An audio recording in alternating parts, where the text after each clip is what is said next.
Olá, tudo bem com você? Eu sou João Cláudio Rufino, sou professor na Faculdade de Teologia e quero te dar as boas-vindas aqui neste canal que tem justamente a intenção de levar um aprofundamento na área bíblica, para você que realmente quer saber o que os textos bíblicos estão dizendo, sem distorções, sem enrolação. Hoje, o texto ele é maravilhoso, gente. Trata-se de dois eventos fundamentais para que a gente possa compreender tudo aquilo que é a teologia da obra lucana e também muito daquilo que é a cultura judaica e a cultura do Antigo Testamento. Eu estou me referindo ao texto que vai tratar sobre o nascimento de João Batista e também a sua circuncisão.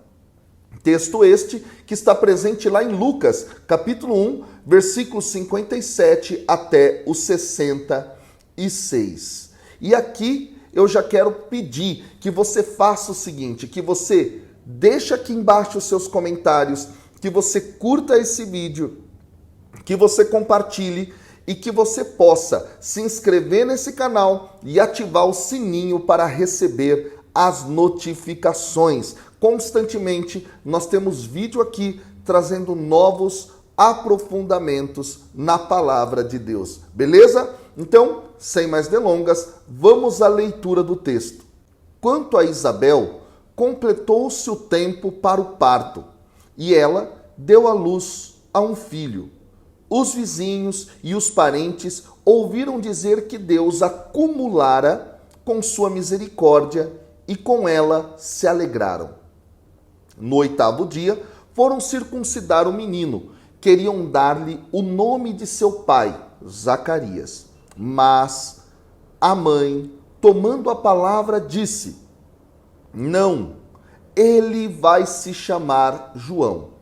Replicaram-lhe: Em tua parentela não há ninguém que tenha este nome. Por meio de sinais, perguntavam ao pai como queria que ele se chamasse. Pedindo uma tabuinha, ele escreveu: Seu nome é João. E todos ficaram admirados, e a boca imediatamente se lhe abriu, a língua desatou-se, e ele falava, bendizendo a Deus. O temor apoderou-se de todos os seus vizinhos, e por toda a região montanhosa da Judeia comentavam-se esses fatos. Todos os que ouviam gravavam essas coisas no coração, dizendo: Que virá a ser esse menino? E, de fato, a mão do Senhor estava com ele. Então vamos lá, o texto aqui, ele se inicia no versículo 57, fazendo referência ao fato de que completou-se o tempo para o parto. Essa expressão, ela faz menção àquilo que está no versículo 13 do capítulo 1, quando o anjo falou justamente a Zacarias que ela, sua esposa Isabel, daria à luz, mesmo naquelas condições que nós já sabemos, sendo velha, sendo estéril. E aqui se trata, portanto, do cumprimento da promessa. A fidelidade que Deus tem ao proclamar algo, porque ele é aquele que cumpre a sua aliança, que cumpre aquilo que ele diz. Esse dado é muito interessante dentro da teologia bíblica e dentro da teologia da obra lucana também, ok? Agora, há um outro dado espetacular aqui. Quando o texto fala que se completou o tempo para o parto, a expressão que está aqui em grego é justamente a seguinte: Hokronos tu tekenauten. É um eco, essa expressão, daquilo que está presente lá em Gênesis, no capítulo 25, versículo 24, que é o momento do nascimento de Esaú e de Jacó.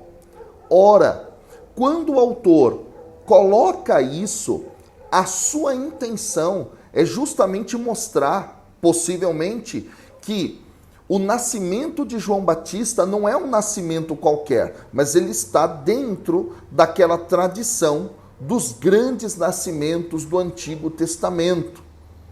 Saiba você que Jacó é aquele que tem o seu nome mudado para Israel e que vai ser aquele justamente que vai ser o pai das 12 tribos e assim por diante. Tá? O pai das 12 tribos, você entende, o pai dos 12 que vão ser, não é, aqueles iniciais das tribos do povo posteriormente de Israel. No versículo 58, nós temos assim que Deus acumulou com sua misericórdia.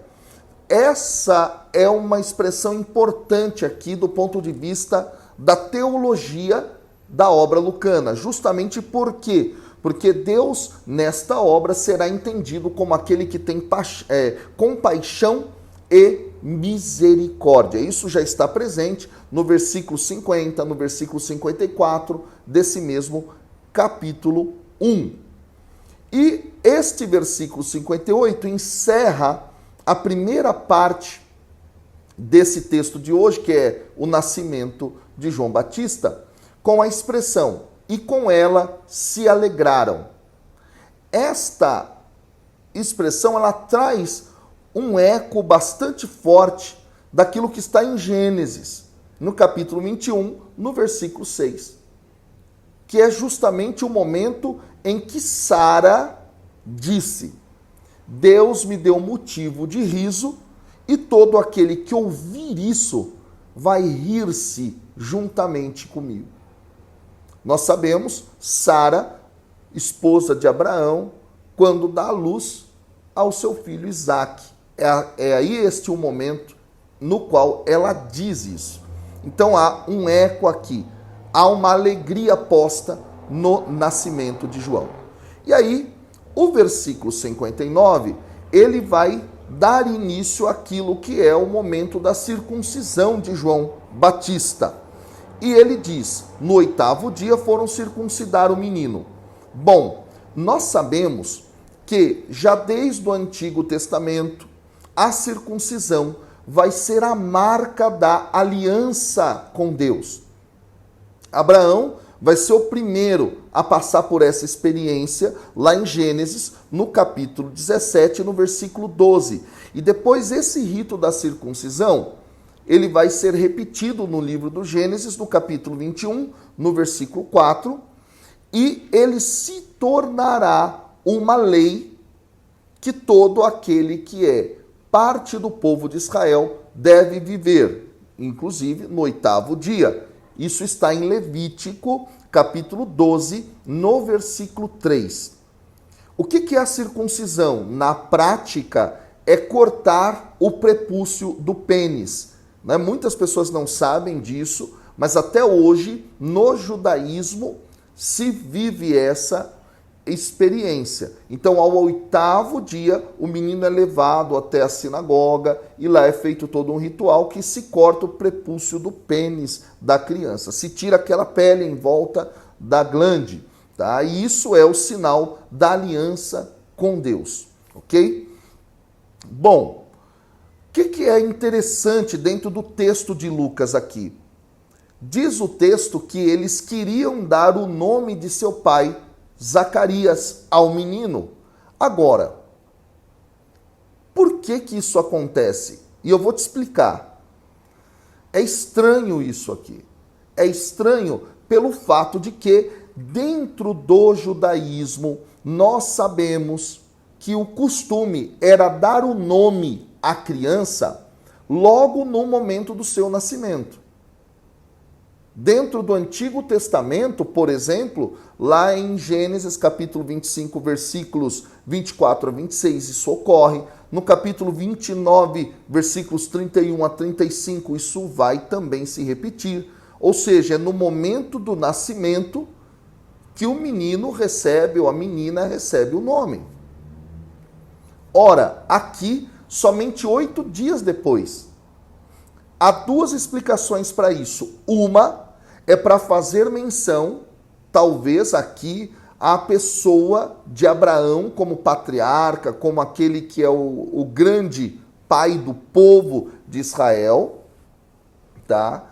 Por quê? Porque é justamente lá em Gênesis capítulo 17, versículo 5 e no versículo 23 de Gênesis, que Abraão tem o seu nome mudado. E ele vai ter o seu nome mudado exatamente quando ele é circuncidado já adulto. De Abrão, seu nome passa a ser Abraão. Então aqui talvez seja uma referência a Abraão, não é, para mostrar justamente João Batista nesse caráter, não é, que ele é representação do povo de Israel, da antiga aliança, etc. Agora, Lucas, ele tem uma audiência que era composta também de gentios, ou seja, de pessoas que não eram da religião judaica, do povo de Israel, e, portanto, pode ser que ele esteja escrevendo deste modo para dialogar com esta audiência. Eu vou te explicar por quê. Porque dentro da cultura romana se tinha o costume de dar o nome às crianças que nasciam no 8º ou no 9º dia. Então talvez isso seja aqui uma forma de aproximar a audiência, não é, que está lendo o texto de Lucas, ok? Vamos lá, gente. Na continuidade, vem o versículo 60, quando Isabel, então, toma uma atitude. Ela toma a palavra e diz, não, ele vai se chamar João. Aqui tem um dado interessante. Por quê, gente? Eu vou te explicar. Que é o seguinte, quem dava o nome à criança era o pai, não era a mãe. Aqui Isabel cumpre aquilo que o anjo Gabriel tinha dito a Zacarias e Zacarias tinha dado como ordem, possivelmente para ela. Então ela cumpre aqui, ela é cumpridora justamente desta realidade. E aí a gente tem a reação dos parentes. Os parentes vão replicar, claro, quem dá o nome é o pai. E replicam dizendo, mas ninguém tem esse nome na sua parentela. Por quê? Porque geralmente se dava o nome de algum ancestral, alguém que era da família e assim por diante. Só que aqui se muda o nome da criança.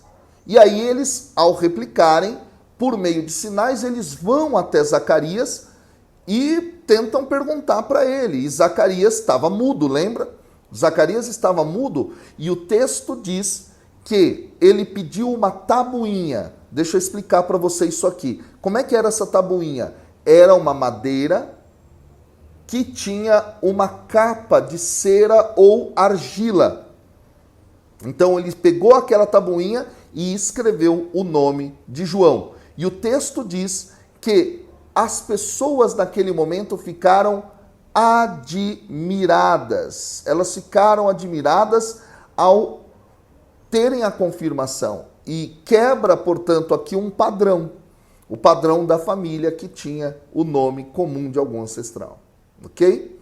O versículo 64, então, diz que logo depois que ele deu este nome à criança, a sua língua desatou e ele começou a falar, bendizendo a Deus. Ora, neste momento, há um eco aqui daquilo que está presente em Ezequiel, capítulo 33, no versículo 22, onde nós temos justamente a seguinte expressão.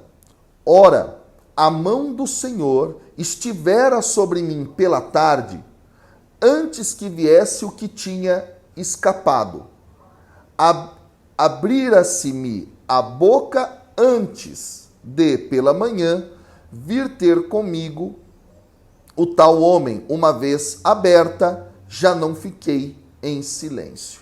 Tá? Aqui é uma experiência vivida aqui no texto de Ezequiel, que vai falar justamente desse processo de estar calado e depois falar como uma ação divina, como uma ação de Deus. E aqui, então, portanto, está ocorrendo uma ação de Deus na vida de Zacarias, como alguém agora que tem a palavra, não é, de algum modo até profética em seus lábios, ok?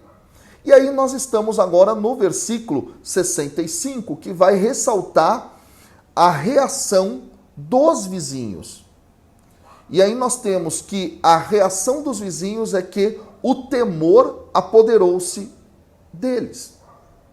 Ora, no Evangelho de Lucas, o temor é uma resposta, muitas vezes, à maravilha de Deus, a um evento maravilhoso que ocorre, a um portento do Senhor. Isso vai aparecer, por exemplo, aqui em Lucas, no capítulo 2, versículo 9, capítulo 5, versículo 10, e também no versículo 26, capítulo 7, versículo 16, capítulo 8, versículo 25, capítulo 8, versículo agora 35, capítulo 9, versículo 34, e lá em Atos dos Apóstolos, no capítulo 2, versículo 43, capítulo 5, versículo 5, versículo 11 também, capítulo 9 de Atos, versículo 26, capítulo 19, versículo 17. Então aqui ele já está construindo este processo teológico do temor que se apodera das pessoas quando elas estão diante de um feito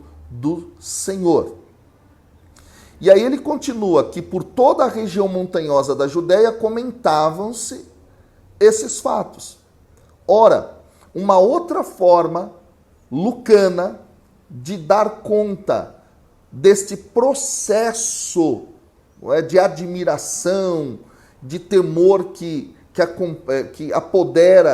se apodera das pessoas quando elas estão diante de uma maravilha, aqui essa expressão também tem a ver com isso. Tá? Quando diz que por toda a região se comentavam esses fatos.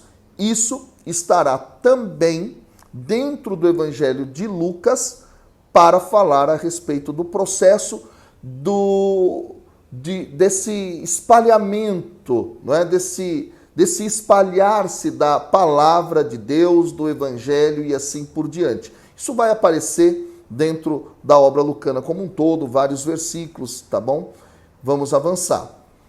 Aí nós temos o final, o versículo 66, que vai tratar aqui, não é, a respeito de que todos os que ouviam essa história gravavam essas coisas no coração. Aqui nós estamos diante de uma frase, de uma expressão que já está presente no Antigo Testamento e que já está presente dentro daquilo que é a cultura judaica, tá? Nós temos isso aparecendo lá em 1 Samuel, no capítulo 21, versículo 12, e no versículo 13, na versão grega do texto de 1 Samuel, também em 1 Samuel, capítulo 13, versículo 20, em Malaquias, capítulo 2, versículo 2, e assim sucessivamente, ok? Trata-se de uma expressão judaica para dizer que as pessoas ficavam refletindo naquilo, mastigando aquela realidade para compreendê-la. E isso é confirmado justamente pela pergunta que vai aparecer. Não é? Essa pergunta que é feita justamente por estes todos da vizinhança que ouvem essa história. Que virá a ser esse menino? Né? Então eles ficavam ruminando, pensando, refletindo, e o texto vai terminar com uma outra expressão muito forte presente na Escritura, que é: e de fato a mão do Senhor estava com ele. Essa expressão, a mão do Senhor, é um antropomorfismo. Deus é espírito, Deus não tem mão.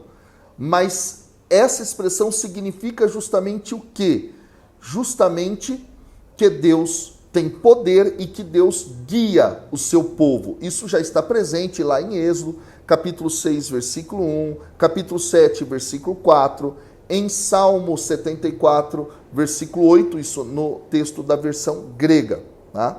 Então esse dado é bastante interessante. Deus estava guiando e Deus estava manifestando o seu poder a partir do nascimento de João o Batista. Ok? Bom, que perguntas a gente pode trazer aqui? Uma primeira pergunta é se nós, de fato, estamos cumprindo a vontade de Deus. a vontade desse Deus que já foi revelada a nós, que já foi nos comunicada. Nós temos colocado em prática? Esse dado é importante. Segundo ponto. Diante das maravilhas de Deus, o temor se apodera do nosso coração. E o temor no sentido dessa reverência a Deus. Será que isso tem acontecido na nossa vida? E o terceiro ponto de lição, que nem é uma pergunta, é justamente o seguinte: Deus cumpre as suas promessas na nossa vida. E Ele vai cumprir na sua também. Que Deus te abençoe. Até amanhã, com a graça de Deus. Valeu!